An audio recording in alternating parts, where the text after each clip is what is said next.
Welcome class. आज हम करेंगे कस्टमर सेटिस्फेक्शन का वन शॉट वीडियो। तो स्टार्ट करते हैं। आप कोई ऐसा प्रोडक्ट यूज़ करते हैं जिसे आप बार बार यूज़ करना चाहते हो या वो प्रोडक्ट आपको बहुत पसंद हो, इसे ही कस्टमर सेटिस्फेक्शन कहते हैं। कस्टमर सेटिस्फेक्शन का मतलब होता है एक कंपनी का प्रोडक्ट या सर्विस जो कस्टमर की एक्सपेक्टेशन को मीट करता है या उसको एक्सीड करता है। ठीक है, अगर कस्टमर खुश है तो इसका मतलब है कि उसका एक्सपीरियंस ब्रांड के साथ पॉजिटिव रहा और उसकी एक्सपेक्टेशंस मीट हुई जो उसने ब्रांड से उम्मीद करके रखी हुई थी। और अगर वो रिपीट करता है प्रोडक्ट के परचेज को या अपने दोस्तों को रिकमेंड करता है तो समझ जाना कि सेटिस्फेक्शन लेवल हाई है कस्टमर का प्रोडक्ट के साथ, उसका एक्सपेक्टेशंस उस ब्रांड से एक्सीड हुआ है। तो इसे कहते हैं कस्टमर सेटिस्फेक्शन की एक कंपनी अपने प्रोडक्ट से कस्टमर के उम्मीद को किस लेवल तक पूरा कर पाता है। ठीक है, अब आते हैं इम्पोर्टेंस। कस्टमर सेटिस्फेक्शन का इम्पोर्टेंस क्या होता है। कस्टमर सेटिस्फेक्शन एक ऑर्गेनाइजेशन के लिए डिफरेंट वे में हेल्पफुल होता है। पहला है ब्रांड लॉयल्टी। अगर कोई भी कस्टमर हमारे बिजनेस से रिपीट परचेज कर रहा है तो वो हमारे ब्रांड के लिए लॉयल हो जाता है। वो कस्टमर हमारे प्रोडक्ट को बार बार परचेज करता है। ठीक है, सेकेंड आता है रिपीट परचेज।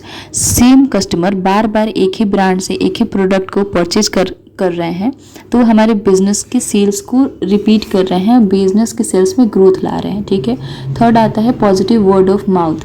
इसमें सेटिस्फाइड कस्टमर हमारे ब्रांड का फ्री ऑफ कॉस्ट प्रमोशन कर देते हैं जिससे हमारे दूसरे लोग भी हमारे प्रोडक्ट को खरीदते हैं। फोर्थ आता है कॉम्पिटिटिव एडवांटेज। अगर आपके कस्टमर्स आपके सर्विसेज से खुश हैं और सेटिस्फाइड हैं तो आप मार्केट में स्ट्रांग हो जाते हो। आप अपने कंपटीटर को बीट कर सकते हैं और कस्टमर एडवांटेज ले सकते हैं। फिफ्थ आता है लोअर मार्केटिंग कॉस्ट।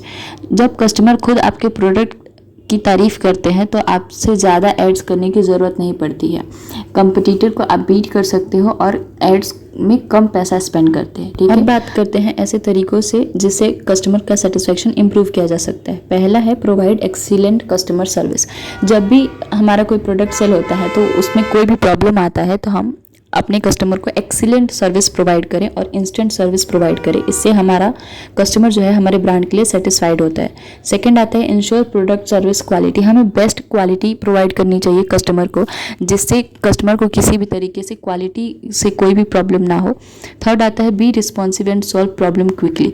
अगर कोई भी कस्टमर कंप्लेंट डालता है, कोई भी प्रॉब्लम फेस करता है हमारे ब्रांड और प्रोडक्ट से रिलेटेड, तो बिना टाइम टेकिंग लिए हमें उस प्रॉब्लम को तुरंत सॉल्व करना चाहिए जिससे उनका ट्रस्ट हमारे ब्रांड के लिए बिल्ड हो। फोर्थ आता है collect and act on customer feedback. अगर कस्टमर हमारे प्रोडक्ट पे फीडबैक दे रहा है, रिस्पॉन्स कर रहा है तो हमें उस पर एक्ट करना चाहिए और कलेक्ट करना चाहिए हर मेजर से उनके फीडबैक को। Personalise the customer experience. अगर हम सर्विसेज प्रोवाइड कर रहे हैं तो हमें मेक श्योर करना चाहिए कि हम कस्टमर के प्रेफरेंस के अकॉर्डिंग उस प्रोडक्ट और सर्विसेज को कस्टमाइज कर सकें ताकि वो लॉयल रहें और रिपीट परचेज करें हमारे ब्रांड से। ठीक है, अब बात करते हैं ऐसे मेजर्स की जिससे हम पता कर सकते हैं कि हमारे कस्टमर सेटिस्फाइड हैं या नहीं। पहला है सर्वे एंड क्वेश्चनर। इसमें हम डायरेक्ट कस्टमर से क्वेश्चंस पूछते हैं सर्वे के द्वारा और क्वेश्चंस के द्वारा कि वो सेटिस्फाइड हैं हमारे प्रोडक्ट और ब्रांड से या नहीं। ठीक है, सेकंड आता है कस्टमर रिव्यू एंड रेटिंग। हम जो भी सेल करते हैं ऑनलाइन हमारे प्रोडक्ट उस पर हम रेटिंग्स और रिव्यू लेते हैं कस्टमर के, जिससे हमें पता चलता है कि हमारे प्रोडक्ट और में क्या फ्लॉज हैं। थर्ड आता है सोशल मीडिया सेंटीमेंट। इसमें हमारे ब्रांड के बारे में लोग सोशल मीडिया पे क्या लिख रहे हैं, क्या बातें कर रहे हैं। फोर्थ आता है कस्टमर रिटेंशन रेट। कितने कस्टमर वापस आ रहे हैं हमारे वेबसाइट पे, हमारे ऐप पे और रिपीट परचेज कर रहे हैं। ठीक है, इससे पता चलता है कि हमारा रिटेंशन रेट कितना है। फिफ्थ आता है सपोर्ट टिकट फीडबैक।